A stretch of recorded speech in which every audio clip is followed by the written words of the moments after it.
homem, ele, desde muito tempo, ele percebia esse tipo de coisa.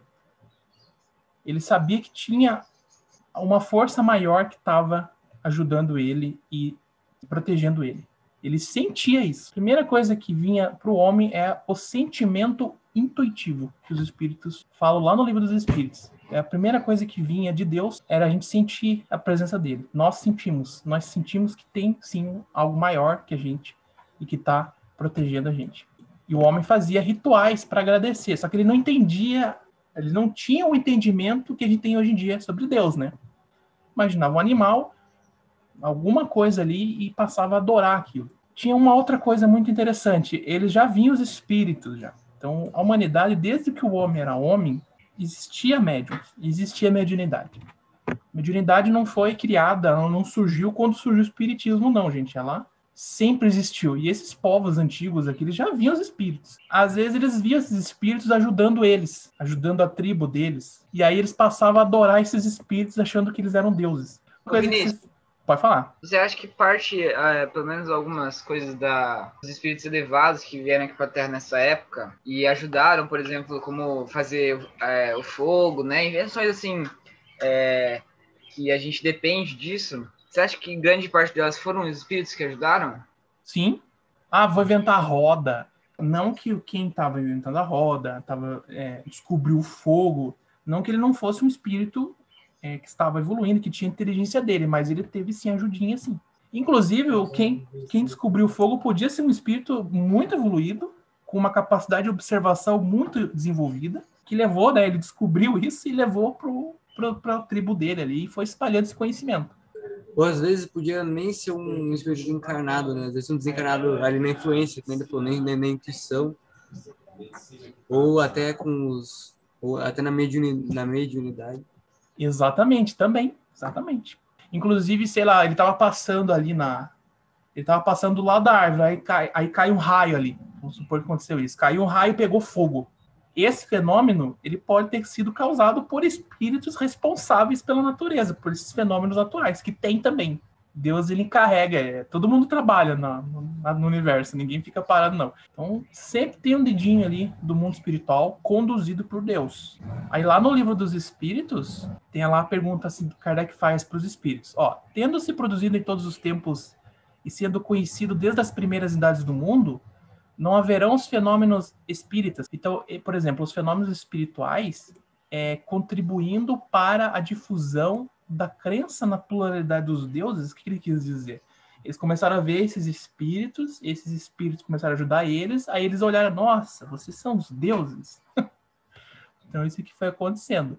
E daí os espíritos respondem, ó, sem dúvida. Por enquanto, chamando Deus a tudo o que era sobre-humano. Os homens tinham por deuses os espíritos. Daí veio que o homem primitivo. Daí que quando um homem, pelas suas ações e pelo seu gênio, ou por um poder oculto que o vulgo não lograva compreender, se distinguia dos demais, faziam dele um deus, e por sua morte lhe rendiam culto. Então, pode falar. Então, duas coisinhas rapidinhas. Então, daí veio a mitologia, né? E também eu queria perguntar, por exemplo, uma pessoa encarnada aqui, ela é um espírito, certo? Uhum. Então, se, por exemplo, tem uma pessoa que fica te levando ao mau caminho, uma pessoa encarnada fica te levando ao mau caminho, ela pode ser considerada como um espírito obsessor? Pode. Se ele Você tinha comentado, né, sobre ter espíritos bons e ruins, e eu pensei nisso. Pode sim. Obsessor não é só o desencarnado, não. Se ele tem um domínio sobre você, te influencia muito, porque obsessão é isso, é o domínio de um espírito sobre o outro.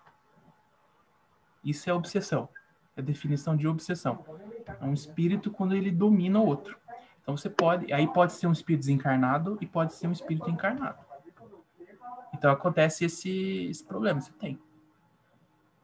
Inclusive esses povos eram influenciados, né? Ó, aí criou toda aquela mitologia, né? Aí tinha a mitologia egípcia, grega. Eles eram influenciados por todo tipo de espírito. Então tinha espírito bom, que influenciava a inteligência desses povos antigos, gregos, egípcios, tá? Não é só o homem da caverna, não. E não tinha lá o espírito, não tinha lá os deuses da guerra, por exemplo. Então eram espíritos que influenciavam para esse tipo de atitude, né? Eram maus, vamos dizer assim. Eram espíritos perfeitos que eram reverenciados como deuses. Então vamos dizer assim que já tinha uma obsessão já naquela época, né? Então, e o que acontece? Quando vem Moisés, ele foi muito importante ali, porque ele traz a primeira revelação, né? Que a gente vai lembrar um pouquinho ali. E ele vai trazer o quê? Ele vai trazer a ideia de um Deus único. De novo, ele resgata essa ideia, porque isso aí já existia lá com Abraão. O povo judeu foi muito importante, porque eles alimentaram o quê? Adoração a um Deus. Só que o problema é o seguinte, ainda assim, eles não entendiam como é que era Deus mesmo, né? É um Deus que ele é vingativo, né? Ele é rancoroso. Se você pegar um Deus lá do Velho Testamento, ele é rancoroso. Tá? Mas Moisés trouxe uma contribuição muito importante, que foi os 10 mandamentos, e essa ideia, de novo, resgatou, olha, galera, existe um Deus. Foi muito importante ele fazer isso, por quê? Porque o povo judeu ficou 400 anos escravos dos egípcios. E se vocês lembrarem, os egípcios naquela época, eles eram politeístas, né? Então o povo judeu pegou um pouco o vício de acreditar em um monte de deuses, né? Ficar adorando um monte de deuses, e isso não ajuda. Que nem a Isadora falou ali. Por que é importante entender que existe só um Deus no universo?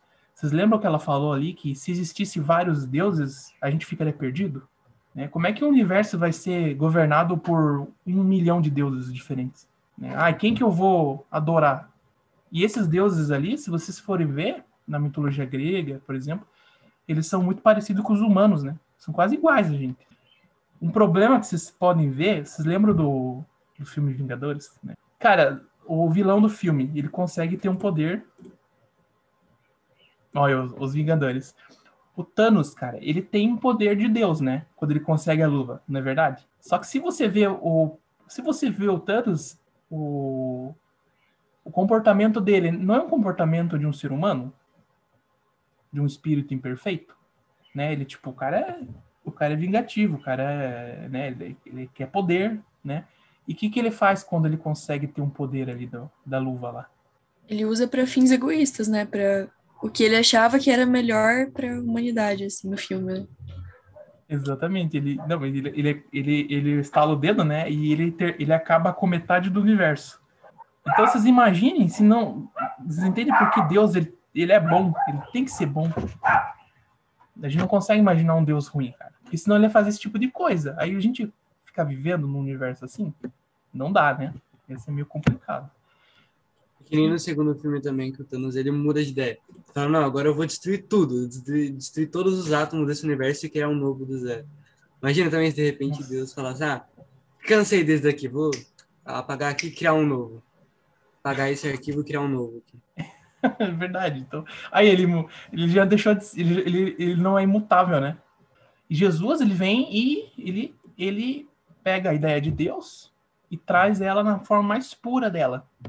É a melhor apresentação que a gente tem, que chama Deus, uma das melhores, porque eu considero a dele e a do Livro dos Espíritos, porque ele também estava lá, ele que coordenou a vinda do Espiritismo. Deus, inteligência suprema, causa primária de todas as coisas.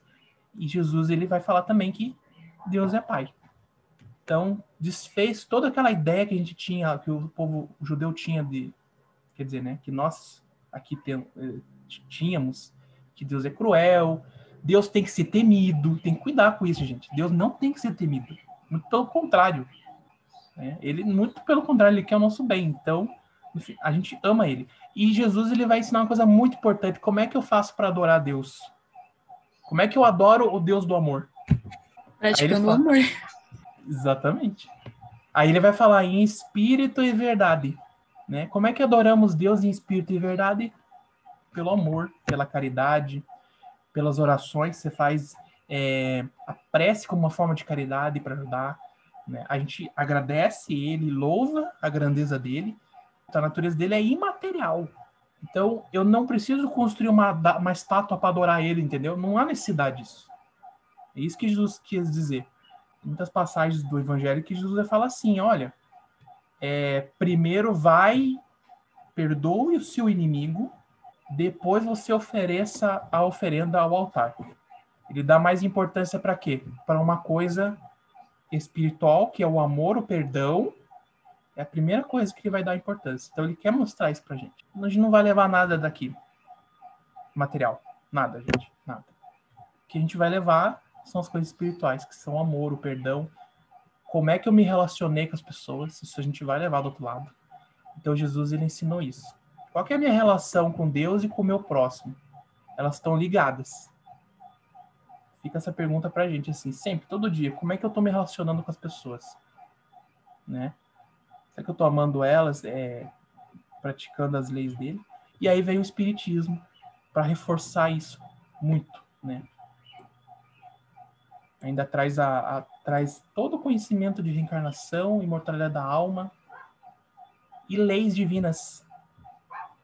Não esquecer das leis divinas, principalmente porque a nossa, vocês viram que a nossa compreensão de Deus foi evoluindo, né? Foi melhorando. Chegou aqui, a gente começou a entender que Deus é único, que não existe vários deuses, que na verdade são espíritos. Jesus e Moisés, eles começaram a ensinar Jesus, Moisés e o Espiritismo. Eu já vou pôr aqui o Espiritismo, eu queria falar antes, mas já vou colocar. Ensinam como a gente deve adorar a Deus, né? Cumprindo as leis dele que estão na nossa consciência. Todas as leis de Deus estão na nossa consciência. Por isso que é importante, gente, leia o livro dos Espíritos.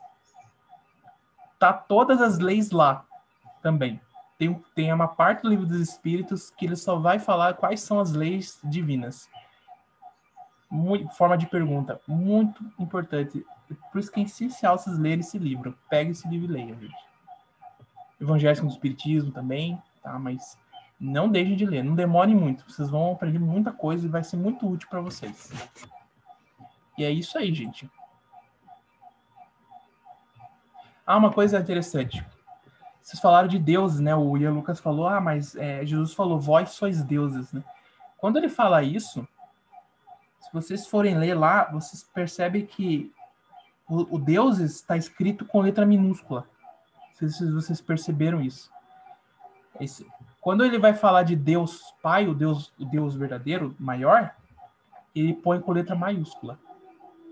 Isso no livro dos Espíritos também. Se vocês lerem Deus, ele está sempre com letra maiúscula. Esses deuses com letra minúscula, gente, que ele está se referindo a nós, significa, né, criação do Pai, espíritos também, né? A palavra Deus também tinha significado de espíritos, que nem foi falado até na pergunta aqui, né? E é isso aí. É muito legal esse assunto. Adorar o Deus que é amor, né? Não se teme, não se ama algo que se tem medo. A gente não ama uma coisa que a gente tem medo. Não faz sentido isso.